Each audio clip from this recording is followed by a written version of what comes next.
Hello everyone, कसे आहात तुम्ही सगळे? तर मी पुन्हा तुमच्या माझ्या ब्लॉगमध्ये स्वागत करत आहे. तर इथे आज आमच्या घरी होती नवनाथ महाराजांची पोथी समाप्ती. तर त्यासाठी बरोबर नैवेद्याचा स्वयंपाक करायचा होता. तर सर्वप्रथम मी कणिक भिजवून घेतली, नंतर हरभऱ्याची भाजी होती. तर त्यासाठी कांदा लाल करून त्यात आपले सर्व मसाले टाकून घेतले आणि नंतर हरभरे टाकून ते छान तेलात होऊ दिले. साईडला ईशान्येसाठी पण एक साधी हरभऱ्याची भाजी बनवत होती.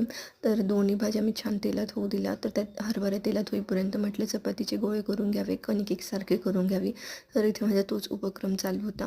नंतर मग माझे हात तेलाचे झाले होते, म्हणून मग मी अधेमध्ये प्रशांतला भाजी हलवायला बोलवत होते. तर तेही अगदी मला मी जेव्हा स्वयंपाकात जेव्हाही मदत मागते तेव्हा ते येतात आणि मला मदत करतात.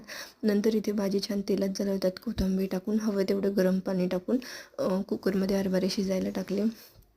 नंतर एकीकडे माझ्या चपाती चालू होत्या आणि तिकडे पलीकडे आई वडे करत होत्या. हे तेच वडे आहे जे मी लास्ट ब्लॉगमध्ये दाखवले होते, उडीद मुगाचे वडे.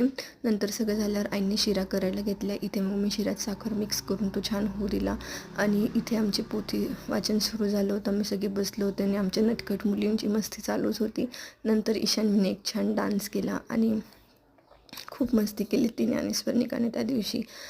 इथे ईशाने मला स्वर्णिकाबरोबर खेळूच देत नव्हती. तिचं असं होतं मग माझ्याबरोबरच खेळ, म्हणून तिची जरा चिडचिड चालू होती. मग आम्ही सगळे एकत्र जेवायला बसलो आणि मग संध्याकाळी कामानिमित्त बाहेर पडलो आणि घरी येताना ईशानीसाठी खूप दिवसांनी पिझ्झा घेऊन आलो. तर ती खूप खुश झालेली. सो असा होता आमचा दिवस. थँक्यू.